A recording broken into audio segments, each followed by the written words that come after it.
The words of the title, which are perhaps familiar, are borrowed from U.S. Justice Robert Jackson.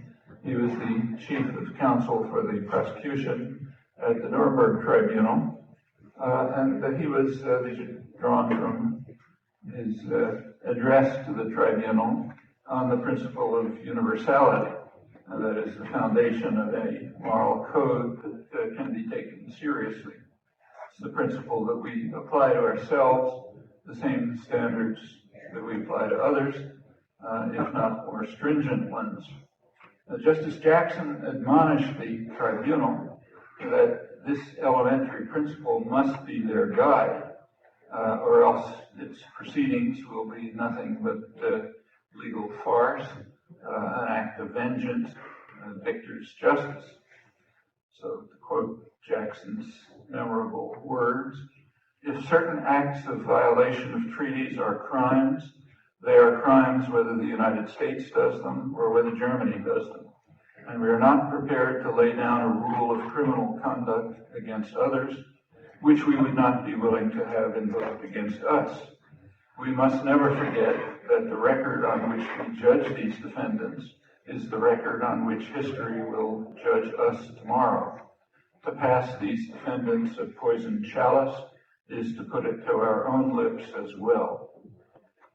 The judgments of Nuremberg were incorporated into contemporary international law as founding principles, and although the tribunal was seriously and admittedly flawed, it's regularly invoked as the precedent and the standard for subsequent tribunals up until today, which are presented as high-minded efforts to approach the standards of Nuremberg, invariably falling short. One fundamental reason for their failure and their profoundly immoral character is that the principle of universality is universal in only one crucial respect. It's universally rejected with scarcely any departure. Worse, the rejection is scarcely, if ever, even noticed. So deeply ingrained is the doctrine that we are immune to fundamental moral and legal principles. The poisoned chalice has never approached the lips of the powerful, no matter how crimes. One of the tasks of the media is to see that result. Worse still, this is considered right and just, or more accurately, is routinely concealed in a display of self-praise, tainted only by the recognition of failure and incompetence, which is reminiscent of concerns of the Nazi high command after Hitler made the foolish error of opening a two-front war. And that is regrettably all too accurate a portrayal of the stance of the intellectual culture, the media in particular, with regard to the blood that's on our hands from Nuremberg to the present day. Actually, that ugly outcome was foreseen by the more acute participants in the Nuremberg proceedings, and notably Telford Taylor, who was Jackson's chief counsel for war crimes. The central crime addressed by the Nuremberg Tribunal, of course, was the crime of launching aggressive war. Quoting Taylor before the trials, he said, "This phase of the case is based on the assumption that it is or will be declared a punishable offense, plan and launch," and then he interpolated, "and lose, an aggressive war." His question, "and lose," was quickly proven to be all too appropriate. So the crime is to lose an aggressive war. In retrospect, Taylor described Justice Jackson's instructions to the tribunal as beautiful words, but did the results match the aspiration? It's a rhetorical question, as he intended. The results could not have undermined the aspiration with more force and cruelty. Aggression in the tribunal's judgment, quoted, is the supreme international crime, differing from others only in that it encompasses all of the evil that follows. All means all. So in Iraq, the crime of aggression encompasses the savage destruction of Fallujah, sectarian violence, death squads, the desperate flight of 2 million people, displacement of 2 million others, and the rest of the horrors of the past few years that are too familiar to review, with the aggressors absolved from blame, except in marginal respects, in keeping with the conventional refusal to sip from the poisoned chalice. There was no ambiguity in the definition of the supreme international crime. In Justice Jackson's opening statement to the tribunal, he defined an aggressor as a state that is the first to commit such actions as invasion of its armed forces with or without a declaration of war of the territory of another state. Very clear. There's actually more to which I'll return, but this provision holds unambiguously for the U.S.-British invasion of Iraq, which is the leading issue on the international agenda today, and by far the greatest concern of Americans, according to regular polls. Well, there is vigorous debate about Iraq, but it's within strict limits, which are familiar, for example, from the debate on Vietnam for many years. Iraq is often compared to Vietnam. The comparison that is accurate in one respect only, namely how the war is perceived by the aggressors. Almost every other respect is radically different. Particularly instructive, as always, is the interpretation of the doves at the extreme critical end of the admissible spectrum. These are the guardians of permissible thought. In both cases, Vietnam and Iraq, the doves condemn the war as a quagmire, too costly to us. Quote one representative example from Vietnam, the way out at the extreme of critical commentary. At the war's end, New York Times columnist Anthony Lewis explained that U.S. intervention began with blundering efforts to do good, but by 1969, most people realized that it was a disastrous mistake, that the U.S. could not impose a solution except at a price too costly to itself. 1969 was a year after corporate America had called for the enterprise to be liquidated, the U.S. having attained its basic goals.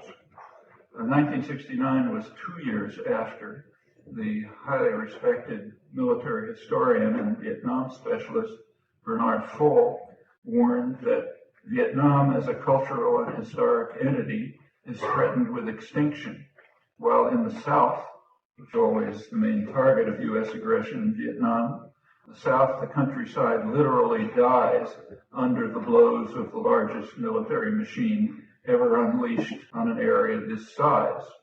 But at the liberal, dovish end of the spectrum, it was becoming too costly to us. That's as far as you could go. But not the population, however, U.S. population. By 1969, 70% of the U.S. population regarded the war, quoting, as not a mistake, but fundamentally wrong and immoral. Those figures have remained pretty constant to the present. It's pretty remarkable because everyone reaches that conclusion on their own. The words are unpronounceable in the mainstream.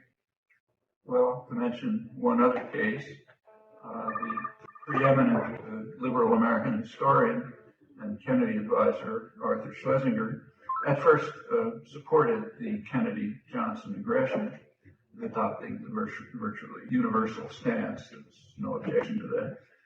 But 4 years after Kennedy launched the direct aggression, Schlesinger was having second thoughts, and he wrote, "We all pray that the Hawks will be right, and that sending more troops will bring us victory, And if the surge of that day works, we may all be praising the wisdom and statesmanship of the American government in winning victory in a tragic country gutted and devastated by bombs, a land of ruin and wreck.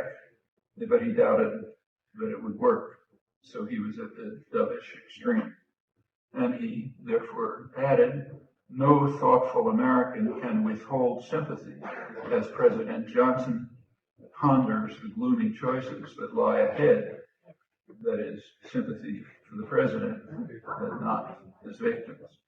And the translation to the present moment is perfectly straightforward with a few changes of names. It's what you read today in the papers.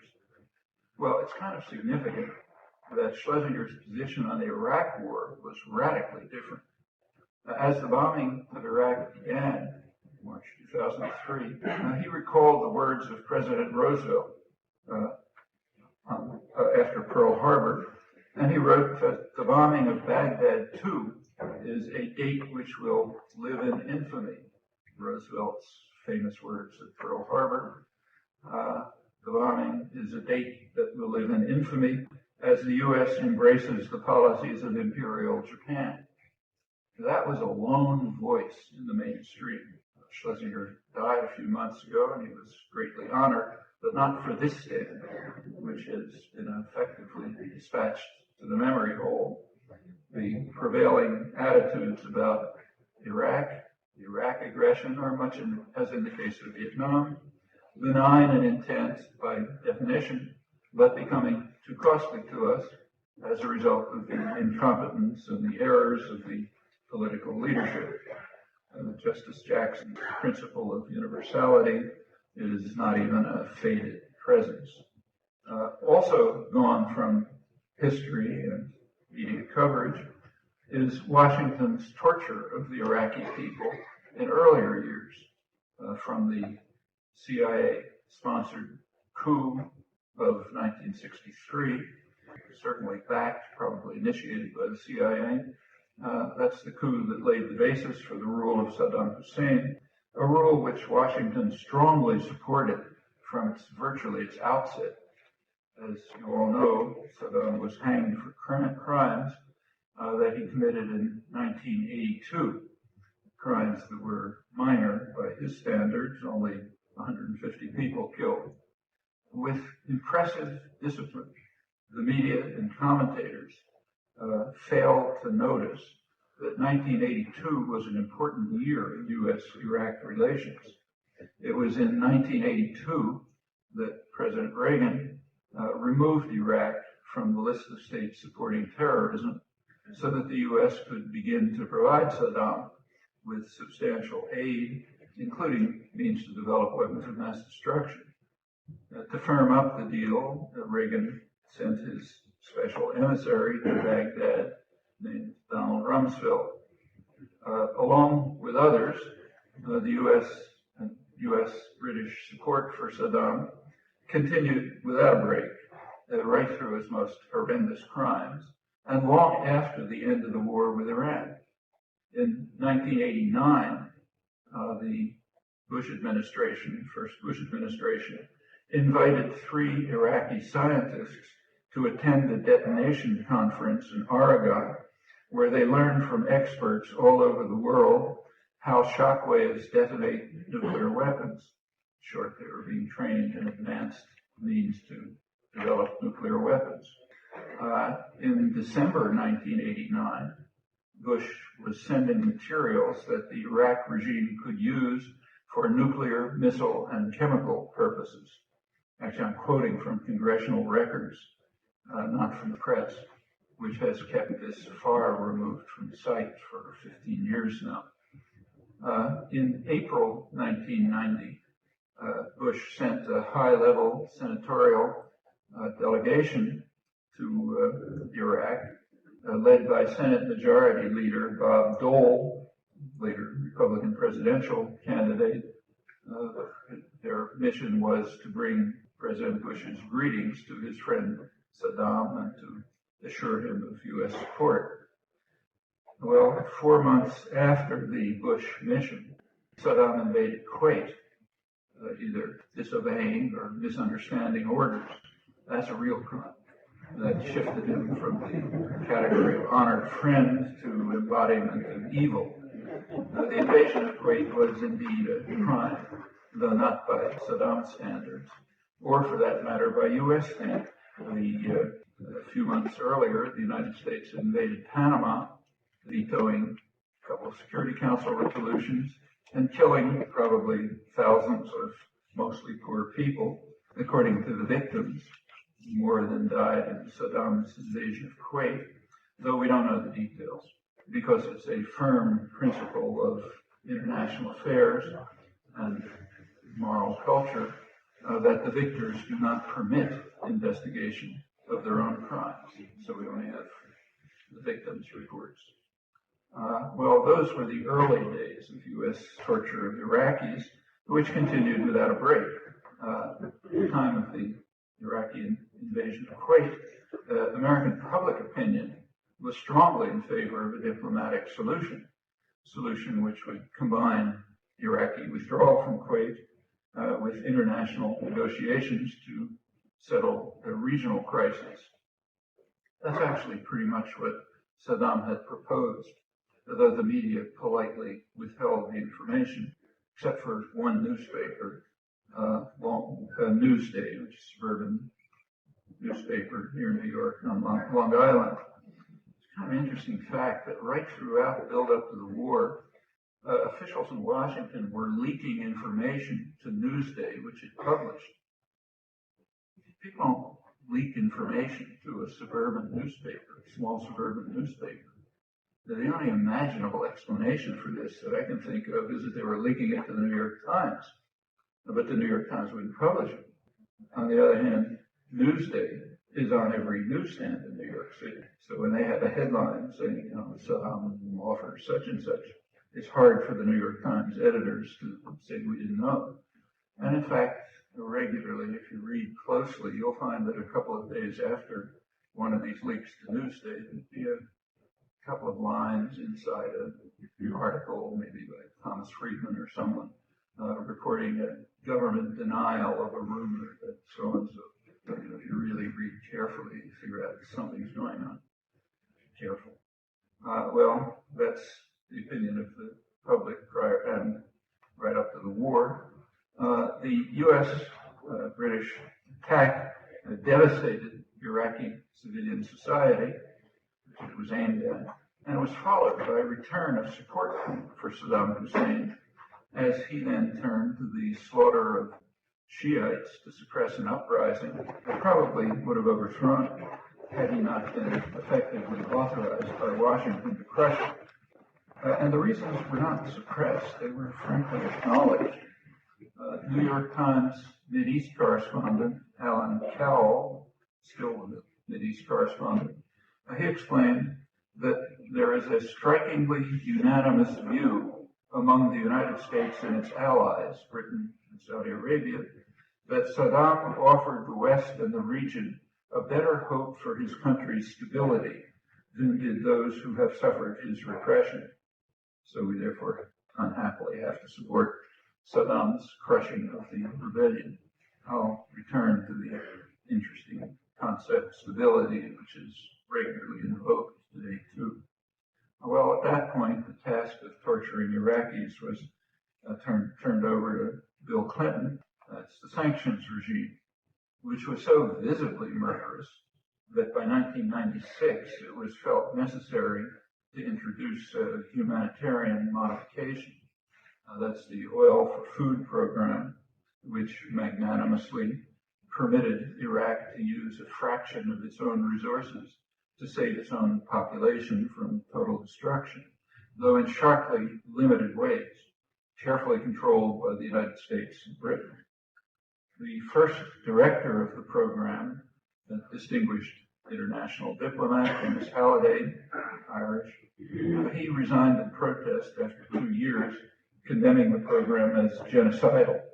Notice that's the humanitarian program. He condemned it genocidal and resigned.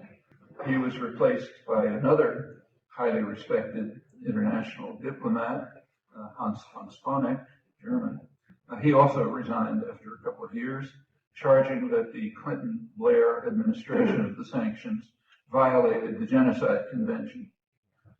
Their well-documented charges are scrupulously ignored by those who posture grandly about genocide when they detect crimes of some official enemy. Not on that scale.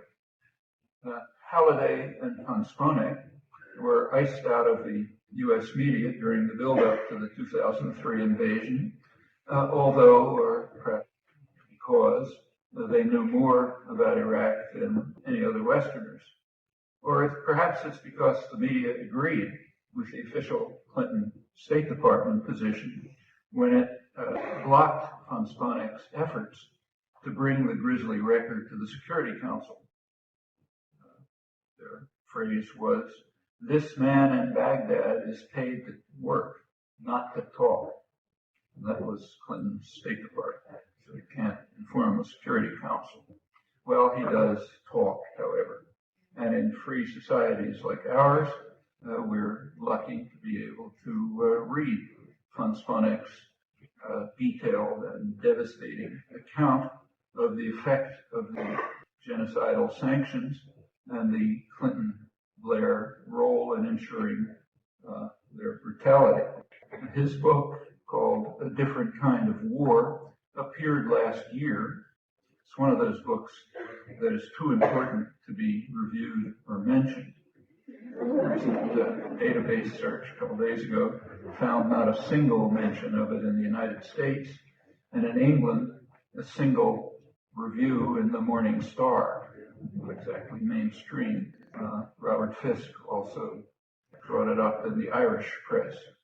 Apparently, that's the only English language mention. It's quite easy, however, to find ample praise for Tony Blair's profound moral convictions as he stepped down from office a few days ago. I'm sure you've read many of these accolades. The crimes I mentioned are only a small part of the ugly story, for Clinton even more so. Well, we can find out something about the effects of the Clinton-Blair sanctions, at least obliquely, if you read closely. So a couple of weeks ago, the media did report that Iraq has suffered the worst increase in child mortality of any country on record. If you look at the small print, you'll notice that is since 1990. That is, as a result of the sanctions regime war. For the liberal cause, a retrospective justification for the war, after the failure to find weapons of mass destruction, is that at least it rid the country of a brutal regime. That has the merit of being half true. It rid the country of two brutal regimes, Saddam Hussein's and the sanctions regime, which apparently killed far more Iraqis than Saddam, but only one of them is mentionable. Also unmentionable is the belief expressed by Halliday and von Sponeck that if Clinton and Blair had permitted Iraqi society to revive, Iraqis themselves might have dealt properly with Saddam's tyranny, and probably sending him to the same fate as a series of other vicious tyrants, many quite comparable to him, supported by the United States and Britain to the last days of their bloody rule. Ceausescu, Suharto, Marcos, Duvalier, long rogues gallery of others, to which new names are added regularly. None of this arousing any thoughts about our innate benign intentions to do good. Well, the outcome in Iraq, as you certainly know, is an unmitigated disaster. Not surprising that last year, according to State Department polls, 2/3 of people in Baghdad wanted the United States to leave immediately. Large majorities elsewhere wanted the United States to withdraw within a year, which would mean within the next few months. And a vast majority felt that the presence of U.S. forces increases the level of violence. 60% regarded U.S. forces as legitimate targets of attack. These figures include Kurds, and they're much higher in the Arab areas where the troops are actually deployed. These figures have been rising steadily for some time and are presumably higher by now. Well, the U.S. public largely agrees.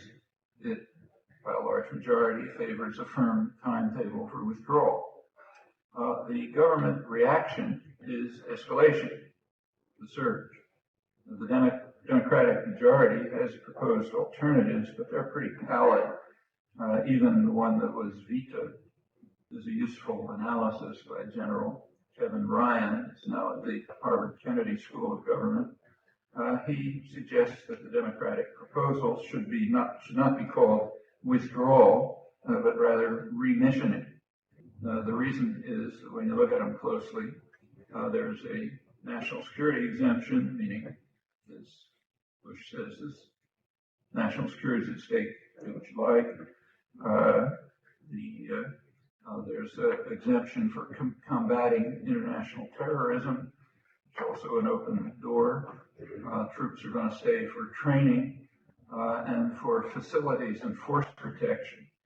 Phrase that's used. What does that mean? Well, facilities include what's called the U.S. Embassy in Baghdad. It's not an embassy, it's a city. It's the Green Zone in Baghdad, equipped with its own military force, basketball courts, probably McDonald's, golf courses, who knows what, energy sources. It's a city inside Baghdad. It's not built with the intention to leave, surely. So you got to protect that. Troops are needed for that. Troops will be needed to protect the military bases that are quietly being built in various parts of the country. If you want the details, because it's not nice to report that. Ryan goes through that and concludes that the numbers of troops will be pretty much the same. So remissioning under the loudish proposals. He omits a lot. He omits logistics, which is the heart of any modern army. And the U.S. is keeping under its control. About 80% of the supplies are coming by land from Kuwait through areas very easily open to guerrilla warfare, so that's plenty of forces. And of course, he excludes air power, which remains. And he also includes U.S. mercenaries, which are at the level of about 130,000, according to the Wall Street Journal a couple of days ago, May 14th. So some withdrawal, in other words. Well, it's not true to say that there is no call for attending to public opinion in Iraq and in the United States. There are exceptions in a free press, and I'll quote one, which is forthright and explicit. What do we need to do? It's quite obvious. Stop the flow of arms to foreign fighters. Stop the flow of foreign fighters across the borders. In other words, just what Iraqis and Americans are calling for. This happens to be Condoleezza Rice. She's referring to Iranians, of course. U.S. forces and U.S. arms are not foreign. They're indigenous. And that's taken for granted. That's why there's no comment about that when she makes this statement. Sure, they're not foreign. There's a tacit premise which underlies all public discussion about Iraq across the spectrum and other places too. The premise is we own the world. That's unmentionable, unnoticed. And on that assumption, you don't collapse and ridicule when you read it, not on any other assumption. Actually, that illustrates rather neatly a crucial difference between propaganda systems in totalitarian states and in democratic societies. In a totalitarian state, the party line is usually announced clearly and explicitly, and you better repeat it and say it when you're asked, or you get sent to the gulag or the torture chamber or something. You don't have to believe it, you just have to repeat it. That's a totalitarian system. In democratic societies, that doesn't work. The state has lost the capacity to control the population by violence. So therefore, the propaganda line somehow has to be believed or internalized. So what you do in a democratic society is you never articulate the party line. You never see an editorial saying, we own the world, so therefore we're not foreign anywhere. That would be a bad mistake. It's like Stalin. What you do is just presuppose it. You presuppose the party line, never say it, and then you encourage a vigorous debate within the framework established by the party line. So that gives the impression that the society is free and open, and it also helps instill the party line, because you can't even carry out the debate unless you accept it, like foreign forces. So it just becomes like the air you breathe, and you accept the way the world is. That's democratic propaganda. Plenty of illustrations. Just take one more, and take the surge. As soon as George Bush announced the surge in opposition to public opinion in the U.S., of course, Iraq, you could predict at once that it's going to be accompanied by charges of Iranian interference, which it was. So immediately we have charges of Iran interfering in Iraq. And then there comes a debate, vigorous debate.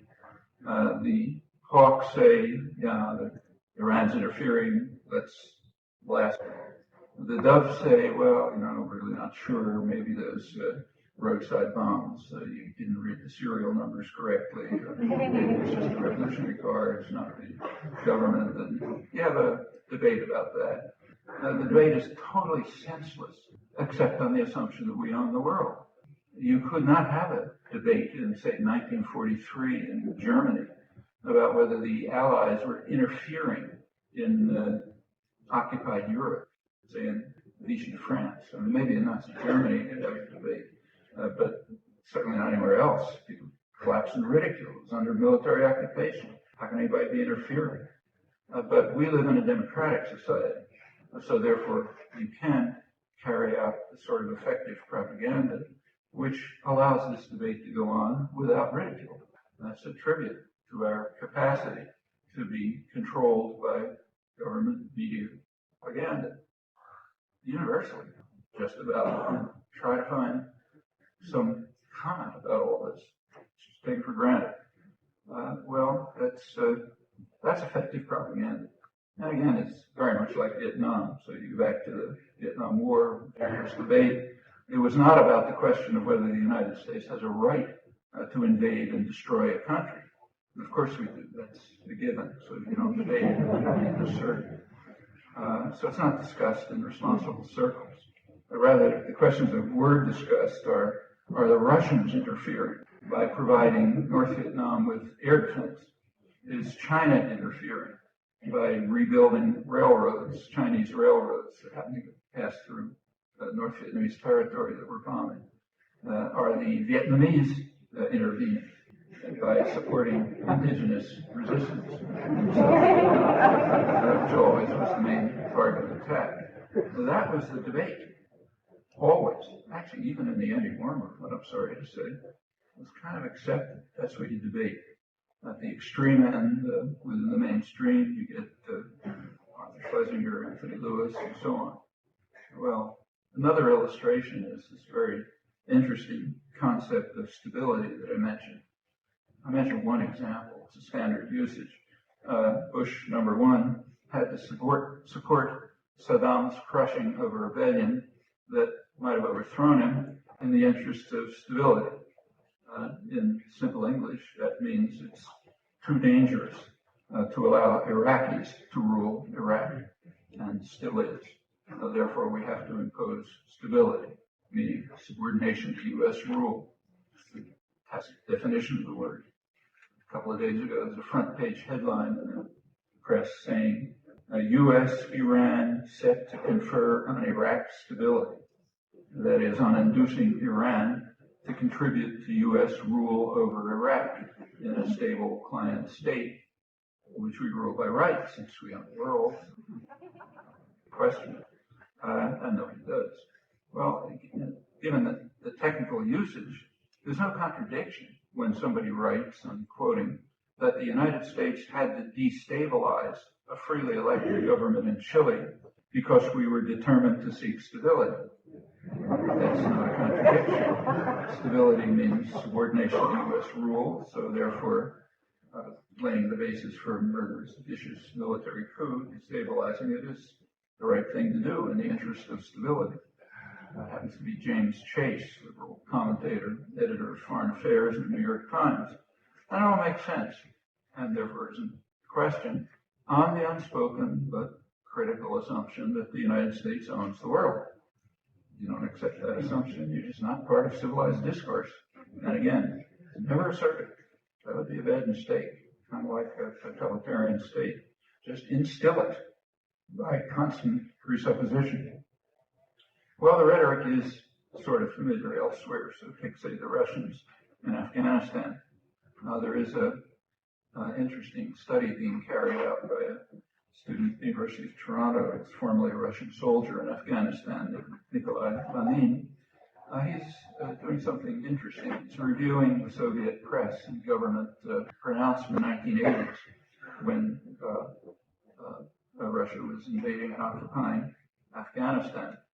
And it's about the travail of the, mostly quoting, travail of the courageous Russian soldiers who were invited in by the Afghan government, sacrificing themselves to bring the benefits of modern civilization to suffering Afghans, to defend them from Islamic fanatic terrorists supported from abroad, defending not only Afghan villages but also the Russian homeland, while weapons manufactured at the plants of the United States and Western Europe are exploding and shooting in Afghanistan, killing children, women, and soldiers. These are mostly quotes. They're also protecting the educational system, women's rights. Pointed out that if we withdraw, there'll be disaster as the lunatics supported by the United States take over. Sound familiar? Change a couple of words, names. And in fact, it was largely true. There's information about it if you search. So there's an important article by Rasil Basu, who was the senior advisor to the Afghan government for women's development under the auspices of the United Nations Development Fund. She was sent because of her long career with the United Nations working for women's advancement. She had drafted the World Plan of Action for Women and the draft program for the Women's Decade, 1975-1985, so a respected analyst. She was there from 1986 to 1988, the last couple of years of the Russian occupation. Here's what she says. During the Russian occupation, in fact, women made enormous strides. Illiteracy declined from 98 to 75%. They were granted equal rights with men in civil law and in the Constitution. This is not to say that there was complete gender equality.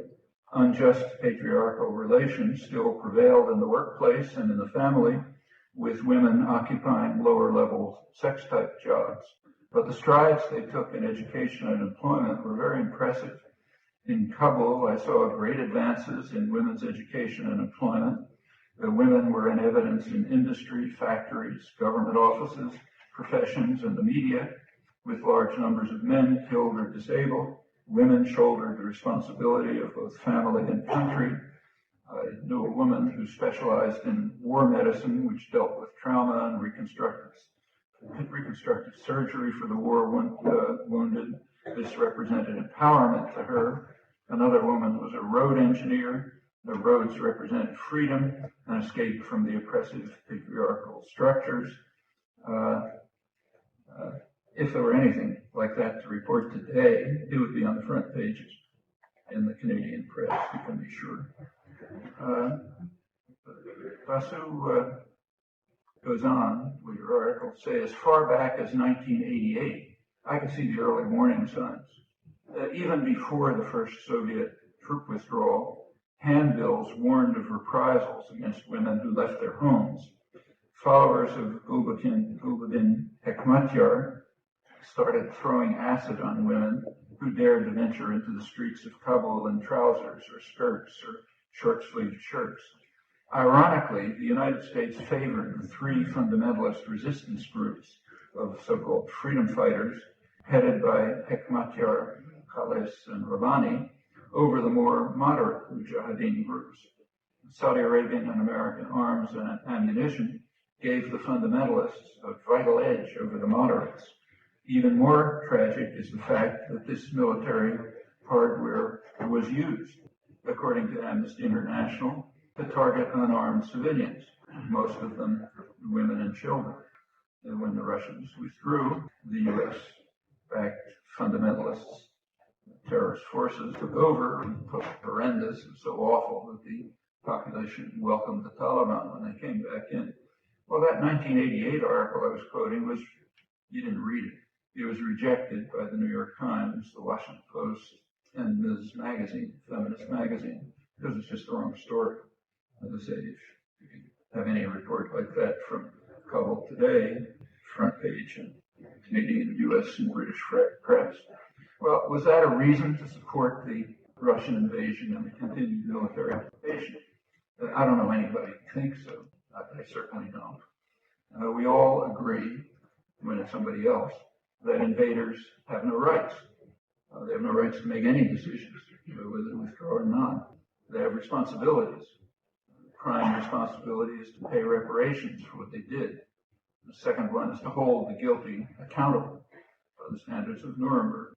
The third responsibility is to attend to the will of the victims and then withdraw. In the U.S.-UK case, it would be the same if we were willing to accept the most elementary of moral principles, namely Jackson's principle of universality, which is, of course, unthinkable. If we could, the responsibility would be to pay massive reparations. Going back to Saddam's takeover, includes the sanctions and the wars, hold those accountable who sip from the poisoned chalice, and attend to the will of the victims, which we know. Well, none of that's on the agenda, none of it's even discussable. And again, for the same reason, that we own the world, the principle of universality is canceled. To bring it up would elicit either vilification or hysteria, or more often just incomprehension, if you're talking Swahili or something like that. Also, not discussable are the reasons for the U.S.-UK invasion. Undiscussable. And for the unwillingness to withdraw without securing a dependable client state. It's a remarkable fact in free countries in the West that all of this is off the agenda, just as comparable questions were in the case of Vietnam and elsewhere. Topic for another talk. Let's go back to Nuremberg and aggression. I mentioned one provision of the definition of aggression at Nuremberg. There was another provision, and it's Justice Jackson again. An aggressor is a state that commits such actions as provision of support to armed bands formed in the territory of another state, or refusal, notwithstanding the request of the invaded state, to take in its own territory all the measures in its power to deprive those bands of all assistance or protection. Okay? Uncontroversially and unambiguously, that applies, for example, to the Reaganite War against Nicaragua. So by the standards of Nuremberg, those responsible should have faced the death sentence. But that level of adherence to the principle of universality is far too unthinkable even to be mentioned without horror. So hope you're not too horrified to mention. Recall that Nicaragua did bring charges against the United States in the World Court. However, the court would not consider the charge of aggression. In fact, the court dismissed most of Nicaragua's case, which was presented by a distinguished Harvard law professor, David Shays. The court dismissed it on the valid grounds that when the United States accepted World Court jurisdiction in 1946, the U.S. excluded itself from prosecution under multilateral treaties. That includes the UN Charter and the Charter of the Organization of American States. So it's impossible to bring a charge of aggression against the United States. The court, same happened when Yugoslavia charged NATO powers a couple of years ago for the bombing. The U.S. immediately removed itself from the case, and the court accepted it correctly. The reason was that Yugoslavia had brought up the Genocide Convention, and when the United States finally ratified the Genocide Convention 40 years after it was established, there was a special provision saying it's inapplicable to the United States. So therefore, by law, the United States is immune to charges of aggression and genocide, and in fact, it extends far further. All of this would be taught in junior high school in societies that value their freedom. You might ask how many of you are familiar with it and draw the conclusion. Well, even on the narrow grounds that were permitted, the court restricted itself, had to restrict itself to customary international law and a particular bilateral U.S.-Nicaragua treaty. And even on those narrow grounds, the court did condemn the United States for unlawful use of force, which means international terrorism. It demanded that the crimes be terminated and that the U.S. pay substantial reparations. That was backed by 2 Security Council resolutions, which the United States vetoed, with Britain and France politely abstaining. The press reacted by dismissing the court as a hostile forum. New York Times editors, which is true, they condemned the U.S., so they're hostile forums, so you should pay attention to them. A couple of years earlier, the same court had been lauded for supporting Washington in a case against Iran. Congress reacted by providing substantial new funding for the war, a bipartisan vote. The U.S. command reacted by issuing orders to its mercenary forces to attack what it called soft targets. That means undefended civilian targets, and to avoid the Nicaraguan army, which the mercenary forces could do thanks to CIA control of Nicaraguan airspace and sophisticated communication equipment in the hands of the mercenary forces. That was officially approved by the State Department. There was a protest from America's Watch, part of Human Rights Watch, and that elicited a response by Michael Kinsley, editor of The New Republic. He was the spokesman for the left in television commentary in those days. He chastised Human Rights Watch for its sentimentality in condemning U.S. international terrorism and failing to understand that it has to be evaluated by what he called pragmatic criteria. Then he explained, quoting, "A sensible policy should meet the test of cost-benefit analysis, an analysis of the amount of blood and misery that will be poured in, and the likelihood that democracy will emerge at the other end." Democracy, as U.S. elites determine, and obviously their unquestionable right.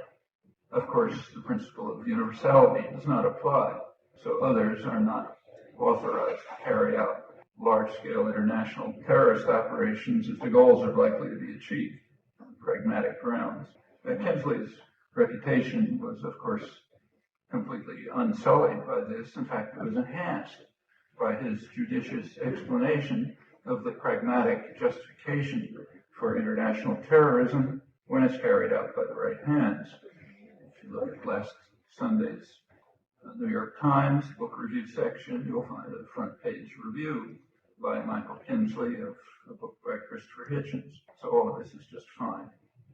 Well, the war against Nicaragua was only one small part of Reaganite terror in Central America, which itself was only a small part of Reaganite atrocities worldwide. Remember, that's pretty much the government now in office. And the reaction illustrates another useful device of sophisticated propaganda systems.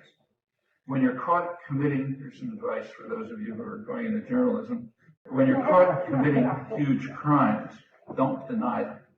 That's a mistake. That raises the issues for discussion and analysis, and then you're in trouble. What you should do is portray the actions as noble and magnificent, so shifting the grounds. Here's an example from Newsweek a couple of weeks ago.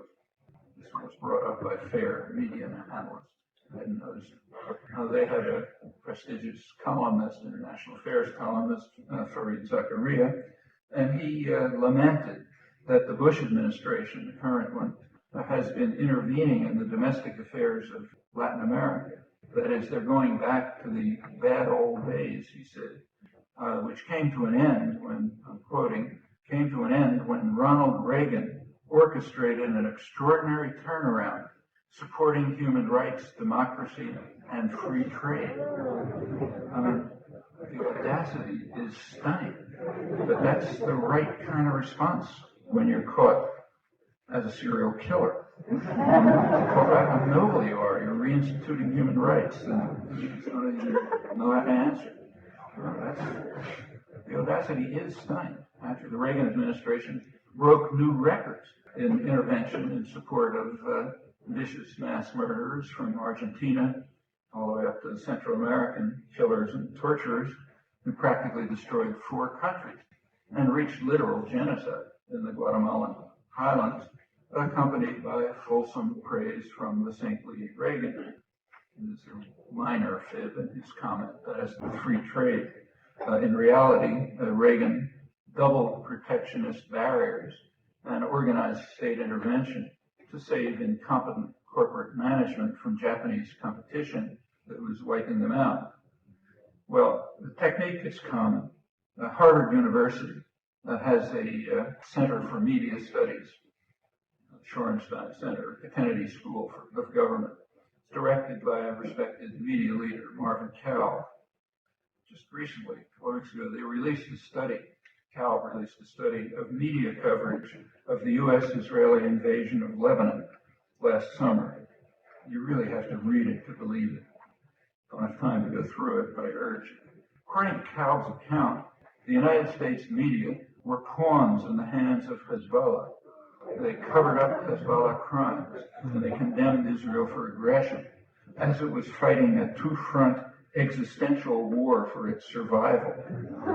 I mean, the number of lies and malicious distortions per paragraph is stunning, sometimes even comical.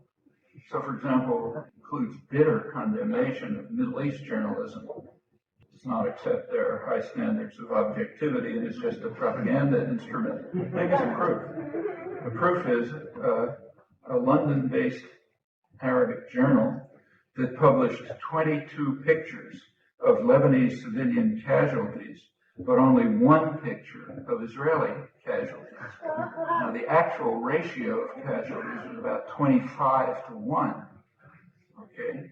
So by objective Western standards, you have equal numbers for the aggressors and the victims, not 22 to 1, understated, as in the corrupt Arabic press.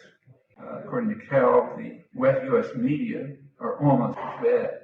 On NBC, ABC, and CBS channels, he writes that in the first 2 weeks of the war, there were 133 stories of Israeli attacks against Lebanon, 89 on Hezbollah attacks against Israel, which in the real world were virtually undetectable, minuscule fraction of the Israeli attacks, and furthermore were in retaliation for Israel's immediate and very heavy bombing of civilian areas in Lebanon after the capture of 2 Israeli soldiers. And the capture of 2 Israeli soldiers means demonstrably precisely nothing by Western standards. Easy to prove. For decades, Israel had been kidnapping, often killing, Lebanese and Palestinians in Lebanon or on the high seas in transit between Cyprus and Lebanon, sometimes holding them as hostages for many years. Hundreds were sent to secret prison torture chambers like Facility 1391, which is exposed in detail in Israel, reported in England on the continent, but never in the U.S. No one ever called for an invasion of Israel, and if they had, it would have been described as a reversion to Nazism. Well, this is just a tiny fraction of the pure cynicism of this. Actually, there is a response to Cal's extraordinary display of apologetics for aggression and atrocities by Howard Friel. He's the co-author with Richard Falk of an outstanding book just came out on the coverage of Israel-Palestine by the New York Times the last 6 years. This book is a follow-up to a devastating critique of New York Times coverage of a wide range of other issues. Those are 2 more books that are far too important not to review or to mention. You can search, but there were 3.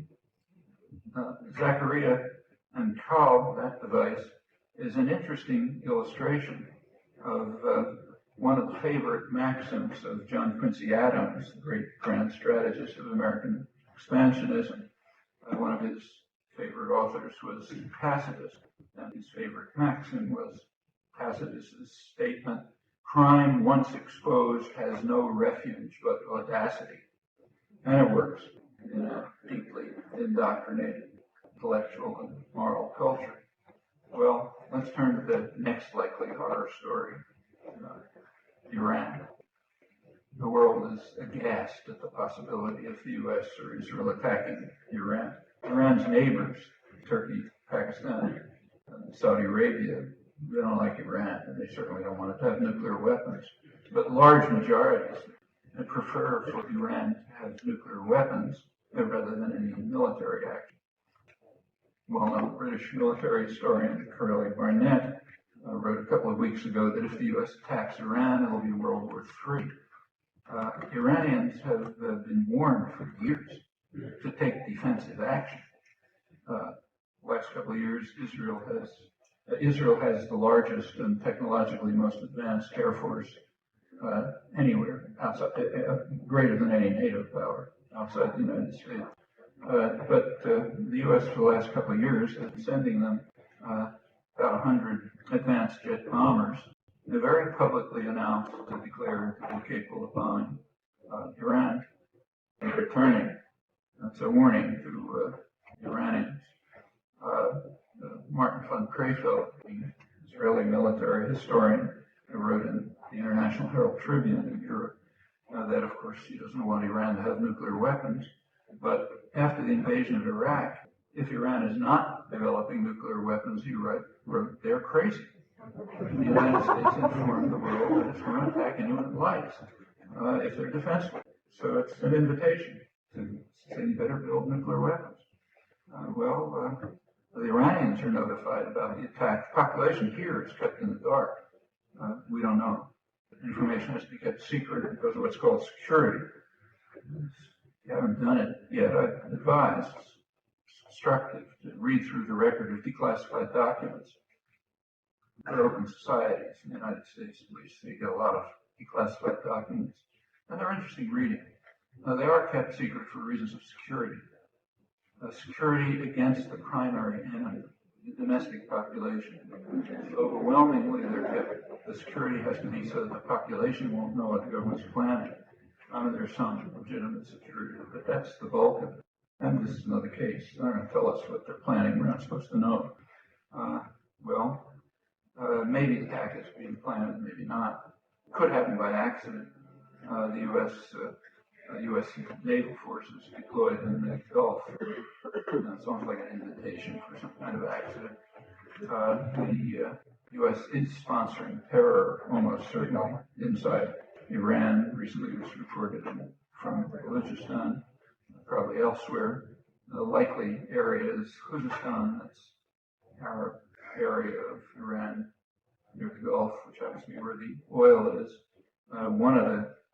You can kind of guess without seeing secret documents that some of the planning in Washington is to take over Khuzestan on the pretext of defending it from Iranian aggression. Then you got the oil and you can carpet bomb the rest of the place. It's probably one of the plans, but we don't know. Maybe World War III. Is there an alternative? Yeah, there have been Iranian initiatives. In 2003, the Iranian government, they supported the Supreme Leader Khamenei, approached the United States with an offer, which you can read. It was kept secret for years, but it's leaked. So you can read it on the internet now, so you know what it says. It called for negotiations on all nuclear issues, and also on a two-state settlement for the Israel-Palestine problem. And that continues. Khamenei, the Supreme Leader, has again reiterated that Iran accepts the Arab League position on Israel-Palestine. That's a call for normalization of relations with Israel, along in terms of the long-standing international consensus on a two-state settlement that the U.S. has unilaterally blocked for 30 years and still does. The West loves Ahmadinejad. Every crazed statement of his is right on the front pages, and often mistranslated. But they don't like his superior, Khamenei, who happens to be in charge of foreign affairs, so Ahmadinejad has nothing to do with it, and whose statements are just too moderate, so you don't read them. Part of the functioning of a good propaganda system. Well, let's go back to these Iranian offers. Do they mean it? Well, there's only one way to find out, and that's to explore. That's barred. The U.S. is apparently afraid that they do mean it. The 2003 offer, when it came to Washington, it did get a response. The Bush administration censured the Swiss diplomat who brought the offer. Told him not to do that again. In 2004, the European Union nevertheless went ahead and did reach an agreement with Iran. Iran agreed to suspend enrichment of uranium, to which it's entitled as a member of the Non-Proliferation Treaty. Everyone agrees on that. But they agreed to suspend it in return for the exact words, for firm guarantees on security issues.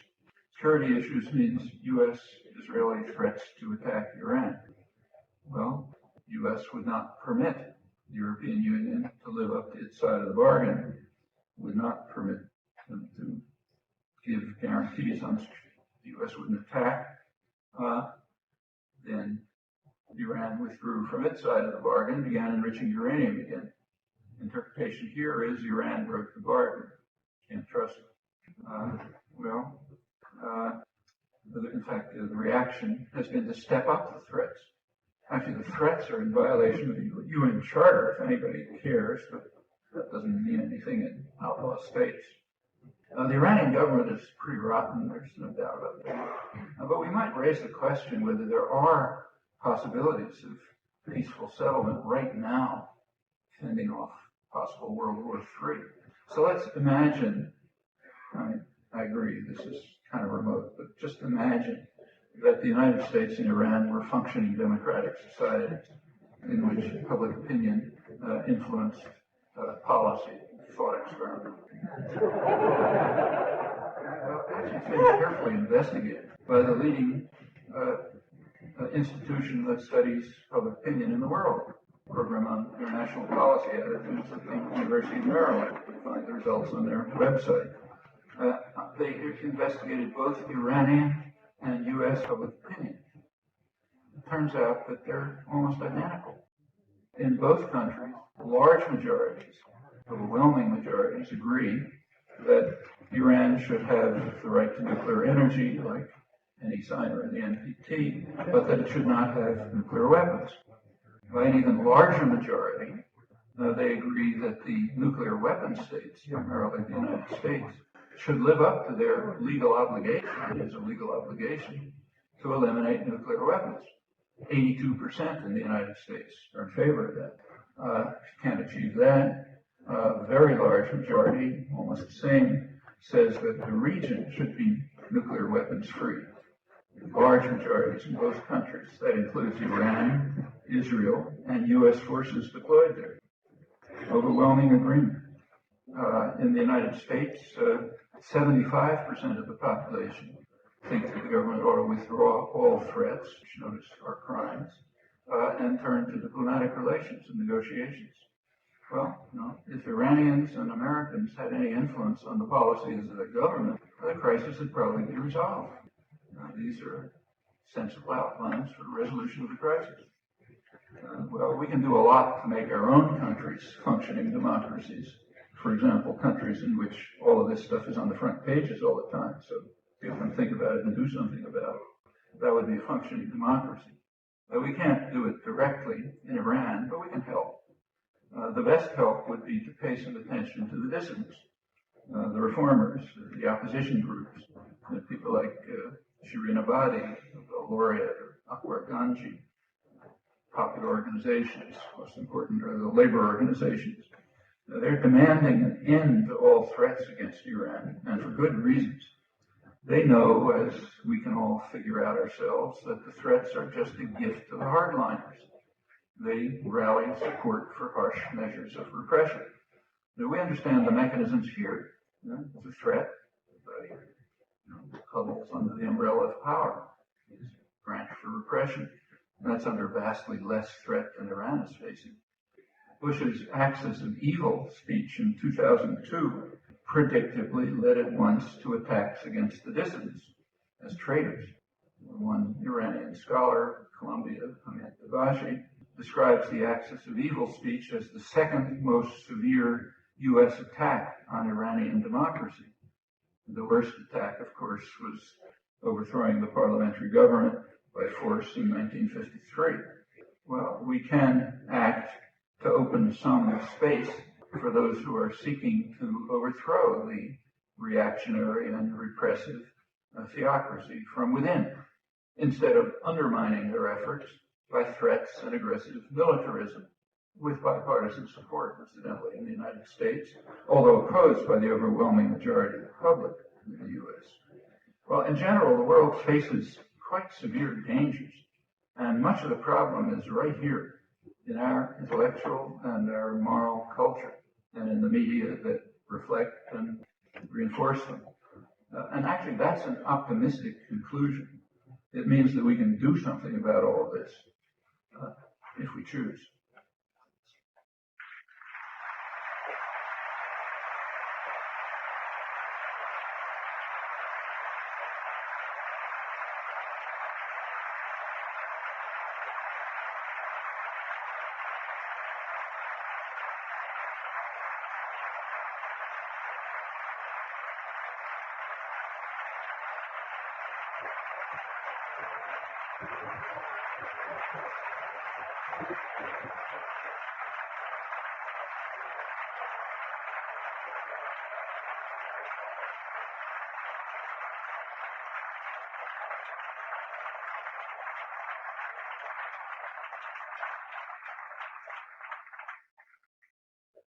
We do have some time for question and answer.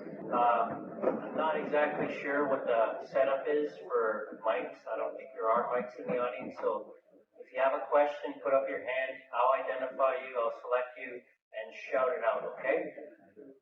Have you ever considered running for president?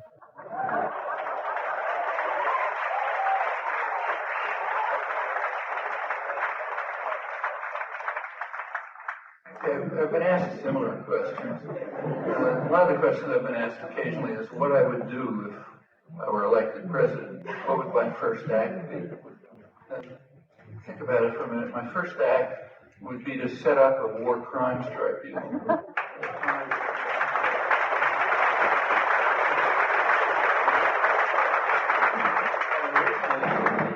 Action because of a couple of bad individuals. If we somehow get rid of them, everything's fine. These are institutional facts. They are facts about the reigning system of power and domination, the reigning intellectual culture, and the reigning moral culture. As long as we allow that to be the case, you can be pretty sure that whoever happens to get into that office is going to commit plenty of crimes, including war crimes. I try to find an exception. That's a flip answer, but it's not false. But the answer to your question is, of course not. I'm now retired, so I can say it, but in my department at MIT, there's a regular routine of circulating the onerous position of department chair. So it goes from one person to another, but I'm the only person who's been avoided. Happened if I took charge of that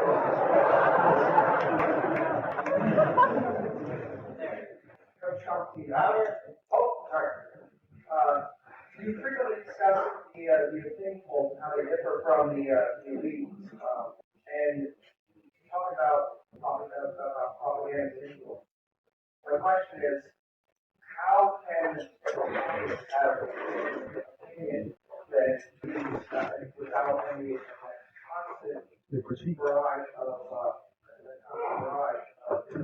bring up those like units recorders or something for this? Oh, it Yeah, is. that's a very good question. Actually, there was a little discussion of it this afternoon if you were Well, at he's just looking to try and meeting identify there people and so on. or but it came up, I think I brought it up, because it's a very interesting phenomenon. It ought to be studied. It's pretty well established. There's quite a lot of literature, including straight mainstream political science literature, which shows a strong gap, big gap between public opinion and policy, not only on international issues, but also on domestic issues, which both political parties far to the right of the population and the media too, on many issues. What I talked about is one. So how can it happen? Well, here we have to speculate just what I haven't studied, but my impression and suspicion is that if you study it, you'll find that the most indoctrinated part of the population is the most educated. They are the targets of most of the propaganda. They are the purveyors of the propaganda. So it comes internalized. Most people are not really subjected. They're subjected to superficial propaganda, like headlines. But the mass media, that's not what we're talking about. We've been talking about the elite media, at least I have. The mass media are mostly for diversion. You take a look at the tabloids, and they have a quarter of a page on their national affairs, which probably nobody reads, and the rest is for diversion. Actually, when I was a kid, I had an uncle who ran a newsstand, which I thought was great fun to work in the newsstand. His newsstand was right outside a subway kiosk in New York City, 72nd Broadway. So the subway station, a couple of newsstands, he had one of them. And I worked the newsstand in the evening. For years, I thought there was a newspaper in New York called News and Mirror, because as people ran out of the subway, they asked for the News and Mirror, and I handed up two tabloids. At some point, I realized there's two newspapers, the News and the Mirror. And I noticed that when they got the News and Mirror, the first thing they looked at was the racing forms. They looked at the international news, if there was any, probably it was like a couple of words. But that's what the mass media are. They are to divert the public, get them out of our hair. That's pretty explicit. It's explicit among public intellectuals, media leaders, and others. The public they're called ignorant and meddlesome outsiders. We've got to get rid of them. So we, the responsible men, can do things properly. No time to go through it, the literature on this, but it's right in the progressive intellectuals. It's all the way back. Elites don't want to be bothered. And the function of the mass media is mostly to divert people. Television, tabloids, you know how it works. So probably the general public isn't that propagandist. They can be frightened. They can be frightened that, Saddam's going to come and get them, or Hispanic narco traffickers are going to shoot them. Those are kind of relatively transitory kind of propaganda operations. They do leave a residue, undoubtedly. The United States is probably the most frightened society in the world. Actually, this goes way back in U.S. history. If you're interested, there's good studies of it. It's a very good book by a literary scholar, Bruce Franklin. It's called War Stars, I think. He goes through popular culture, popular magazines, journals, that kind of thing. Actually, the kind of thing, as he points out, that Harry Truman was reading about, that kind of thing. And he finds some very interesting results that turns out, I don't know if it's true in Canada, I wouldn't be surprised, but he finds that right through the popular culture, from, say, magazines back in colonial times up to television shows and cinema today, there's a strain of fear. Somebody's going to destroy us.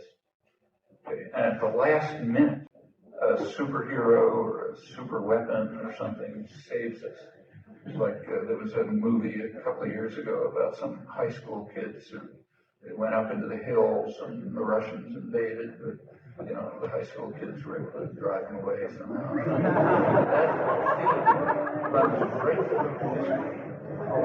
And even more strikingly, it turns out that the enemy that's about to destroy us is somebody we're destroying. So you go back to colonial days, to what the Declaration of Independence, in one of its most disgusting passages, it calls them merciless Indian savages, whose known way of warfare is, so on, and George III is unleashing against us. In other words, the native population that was being mercilessly destroyed by the English savages as they knew. But they were about to destroy us. Then it's the blacks. There's going to be a slave uprising. They're going to kill all the men and rape all the women. Then it's the Chinese. I mean, you think they're laundrymen, right? They're really hundreds of millions of Chinese coming over here to take over the country and eliminate us. I mentioned earlier, Jack London, progressive writer, wrote a story in which he said that all Chinese should be killed by bacteriological warfare and a preemptive strike because they'll take us over. Then it's the red Chinese and the Russians and the Hispanic narco traffickers. I mean, it's to the point where Ronald Reagan could, put on his cowboy boots and his cowboy hat and declare a national emergency because the national security of the United States was threatened. It was endangered by the government of Nicaragua, whose troops were 2 days from Texas, 2 days from Arlington, Texas, just about to overrun us. Did people collapse in ridicule? I mean, here say, I don't remember that. But yeah, it's a strain that runs through the culture. Probably has something to do with overwhelming power, I guess. But it's there, and it can be awakened. So if Condoleezza Rice says, the next time we hear from Saddam Hussein will be a mushroom cloud, or if now they say that Iran is a threat to destroy the world, and so on, people don't collapse in ridicule. Actually, Europe isn't a lot different. I mean, in the days when the European countries were major imperial powers, they were almost exactly the same. But now they lost that role, so it's kind of a little more subdued, not a lot. They kind of pride themselves on how much more civilized they are. Just go back to when they were holding the clue. It's just, you see it right now. Take this business of missile defense in Eastern Europe. How is it being presented? Okay, I mean, it's being presented as a defense of Europe against Iran. Let's assume that Iran had, let's say, 5,000 missiles, nuclear-tipped missiles. Would they attack Europe with them? I mean, if they harmed one of the missiles, the country would be vaporized. It's more likely that Europe will be struck by an asteroid. But the chances of Europe being attacked by Iranian missiles is undetectable. But everyone who thinks about it, certainly every strategic analyst, knows what missile defense is. It's a first strike weapon. The missile defense, if it ever worked, is a technique for preventing a retaliatory strike. So when Canada agrees to missile defense, it's engaged in a first strike operations. It's telling some potential adversary, okay, we can carry out a first strike against you and you won't be able to retaliate. That's what missile defense is. That's why the U.S. would blow Canada out of the water if Canada allowed, let's say, Iran to put up a missile defense system in Canada. Because on all sides, everyone knows it's a first strike weapon. So what Europe is in fact debating about is whether to take part in establishing a first strike weapon against Iran to prevent any potential retaliation in case they get attacked. Okay, when Germany sends Israel submarines, advanced submarines as it's done, capable of carrying nuclear-tipped missiles, it's taking part in a first strike threat against Iran. The only purpose of those is to prevent any Iranian deterrence. So you can't deter an attack if we attack you. Well, this is civilized Europe. And what I'm saying is not quantum physics. Like any child can understand it if you think about it for a couple of minutes. Is that what you're reading? Well, that's what's happening. But yes, the threat is there, but I don't think the population is that propagandized. Kind of normal human reactions tend to come out that the Vietnam War is fundamentally wrong and immoral, not a mistake.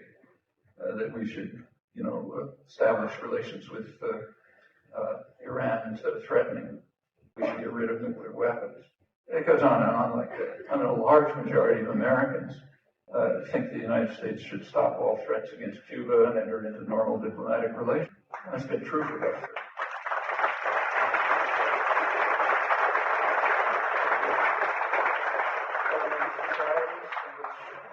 You get democratic forms, but they don't function.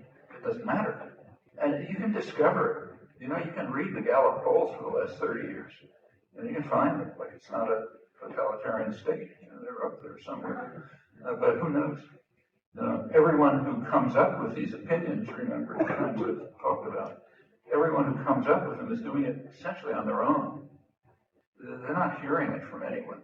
They probably, if anyone did the right studies, they'd discover that the people who are answering these questions think I'm the only crazy person in the world who thinks this, because I never heard it anywhere else.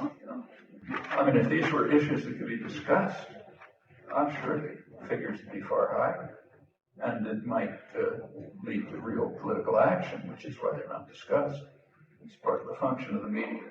We keep the population marginalized. But it's an interesting question, and it should be researched.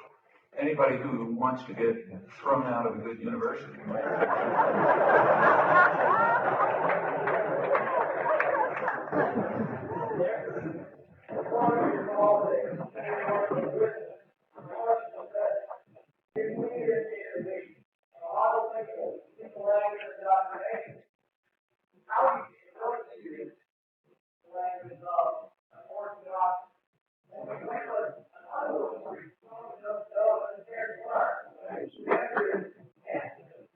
Sorry, we can't hear. Can you rephrase it simply in one sentence? I heard almost everything, but not the crucial word as usual. How can we?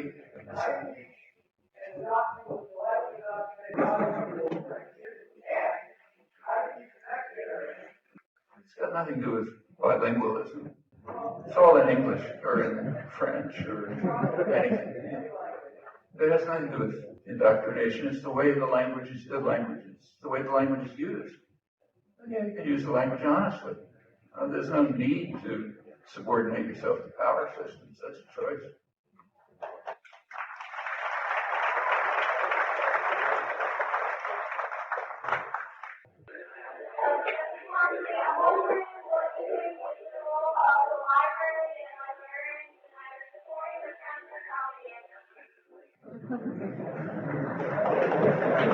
It's actually a very interesting question.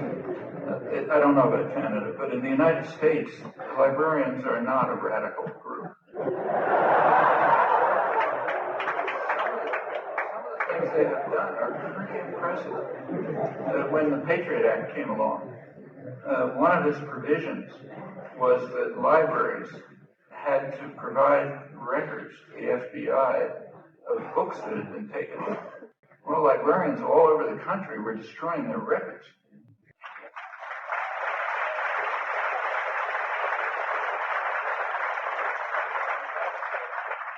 That's the spirit of freedom right through the country.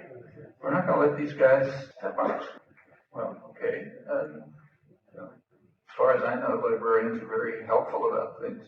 It's been a sabbatical. A couple of months out in a small town with a little library. And I didn't have any, I could get any book I wanted. I was getting them from university libraries, interlibrary loan in a couple of days. They're very helpful.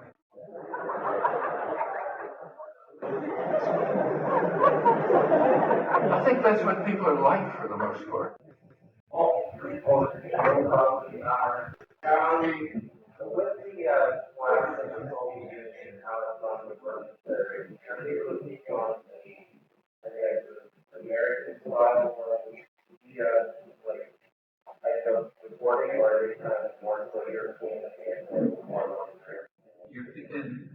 In the Russian Federation? Yeah.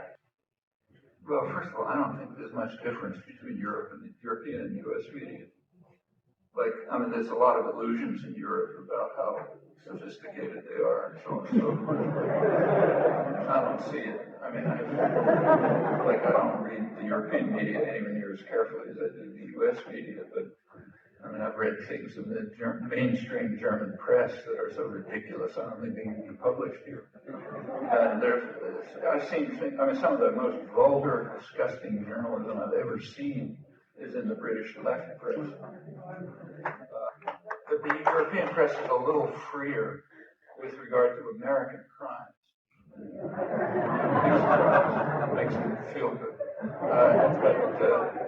They try to talk about their own crimes.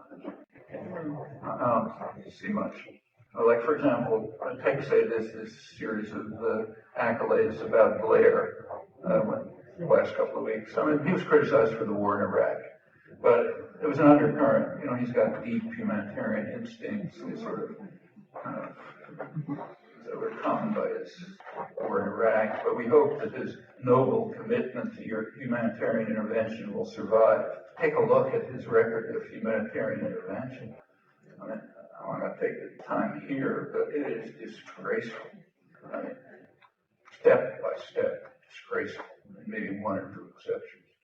But you're not going to find that in the left mainstream British press. You get one or two people who may say it. John Steele had a program. First of all, I don't think there's all that much difference. In fact, if I was stuck with one newspaper in the world to read, I'd pick the New York Times, to tell you the truth. With all the criticism. The East European press, I just don't know enough about. You really have to, I mean, I suspect the worst, but I wouldn't want to say it without be careful. You really have to look.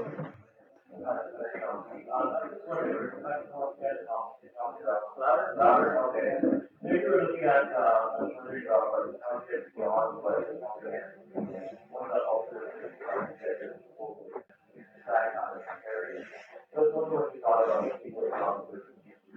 the people. John Stewart. Oh.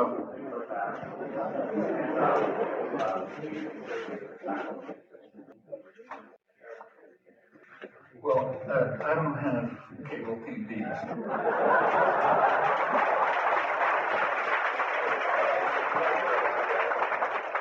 My grandchildren are regaling me with it. I've seen some studies about it. It turns out that about a quarter of college students, some number like that, are getting their news from Jon Stewart and another. Furthermore, there was a study that was carried out by Ed Hannams, former abode of the Annenberg School of Journalism at the University of Pennsylvania, which somebody showed me. They did a study of comparing college students who got their news from Stewart and Colbert with college students who got their news from the New York Times. They're just sort of factual knowledge about the world. The ones who got them from Stewart and Colbert did a little better. But there is a point about parody, and I think it's international. You know, there is a tradition of the court jester from medieval times who's given leeway. He can mock the king. In fact, that's his job. You go to the totalitarian states like Eastern Europe, satirists were given a fair amount of leeway. You know, they could say things that the mainstream dissidents couldn't say. And I suspect that, guessing that this is probably the same phenomenon. Satirists are just allowed some more leeway, and some of them use it pretty intelligently. I thought for a while that climate change would be this great unifying thing, that we would put down our weapons and stop the war. I couldn't hear that.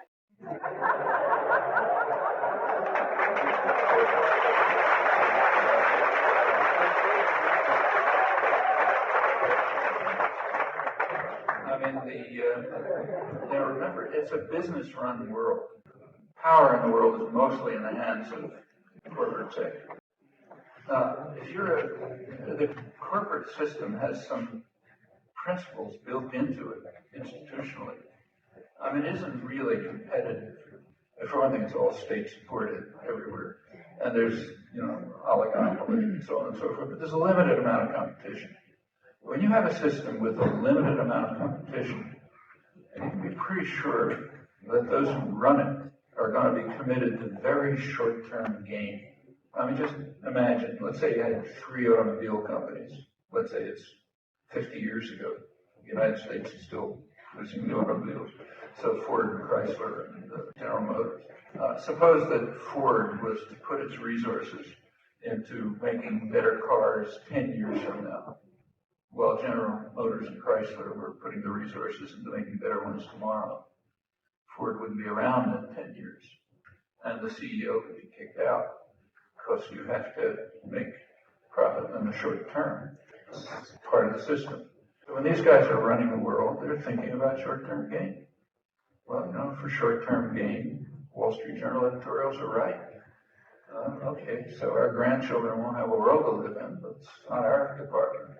Our department is how do you make profit tomorrow? So there's a strong institutional drive to push the issue to the side, not on the part of the population. So like in the United States, particularly the Kyoto Protocol, the support for the Kyoto Protocol was so high in the United States that a majority of Bush voters thought that he was in favor. You're not allowed to know about issues in U.S. elections, but it's just so obvious that you should be in favor of it. He's a nice guy, he must be in favor of it. But the leadership follows its own principles, and they're mostly short-term gain. It's interesting that the energy corporations, by now even ExxonMobil, which was the last holdout, are beginning to recognize that you can't put it away forever. And they're trying to figure out how they can make profit from it, which is, it's not a criticism. That is their legal obligation under Anglo-American corporate law. Their legal obligation is to be completely pathological, literally. They're sort of called persons under the law, and they have to be pathological persons who just act for personal gain, no matter what the effect is on anyone else. Actually, anything else is illegal. They're allowed to do good work, but only if the TV cameras are on. So it helps your image or something. Even they are beginning to recognize that there's something about it, so they're moving into trying to take control over alternative energy and so on and so forth. But it's going to take enormous popular pressure to do something about this. The United States, for example, is New England, which is the most sort of liberal part of the United States, right now is shifting towards heavier use of coal. We know what that means. But it's going to make a little more profit tomorrow. So this is really going to take public pressure. And you're right, it's not a joke. You don't know when. What you do know for certain is the longer you wait, the worse it's going to be. The details are uncertain. Question up there. And I just want to say for a moment, now here you should feel too crazy, because we certainly feel good, all coming together. I just want to say my name is Ken Linda, I'm a city councilor, I'm sitting in Windsor. I want to say I'm so glad to hear you here tonight. In terms of only sharing a little bit of the truth, I'm certainly not too bad. Hear a little bit of certain expression.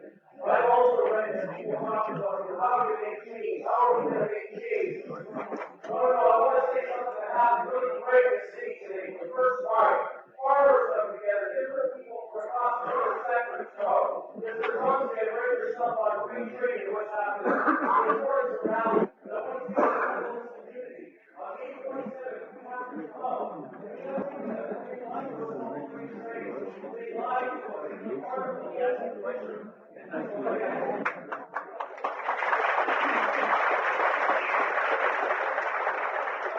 thing I'd add is that nobody should use the word free trade. What they're talking about is remotely like anything that could be called free trade. In fact, most of it isn't even trade. These are mostly economist fictions.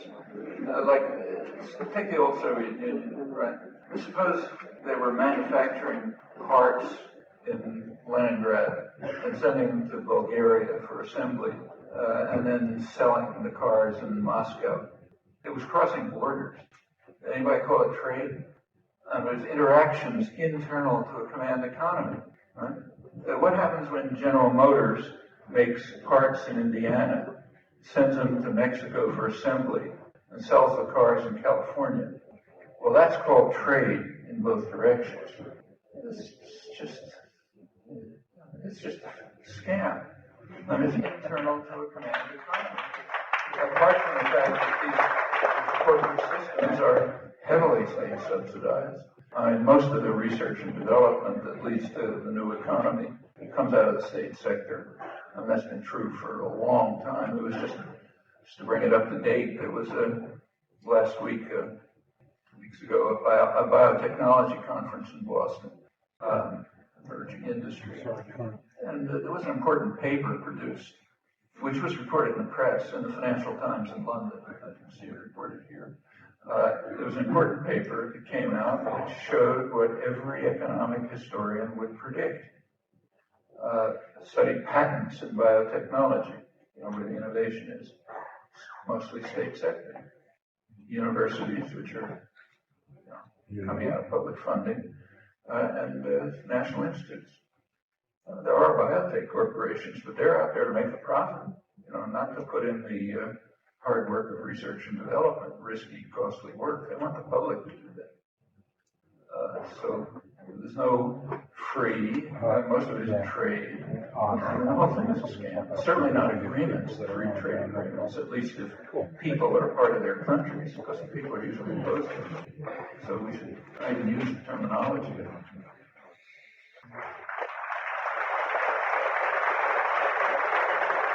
Okay, just before we properly thank Dr. Chomsky for being here, just want to say to everybody, just after we send him off, and I'll explain why we have to do this, I have a special announcement for everyone, not just conference people, but everybody who's bought tickets here for tonight, okay? But I want to thank Dr. Chomsky especially because he's, for various reasons, he's had to cancel pretty much all of his engagements, travel plans. And this was one of the exceptions he made. And he came in this morning. For people who want to talk to him at this point, media or otherwise, it's absolutely impossible. He has to catch a flight at 9:05 from Detroit Airport. And there was opportunities for that on the university campus. News releases were put out there. So please we have to skirt him out of here. The car's waiting. He was more than available after the talk today. So again, let's send him off with a nice applause.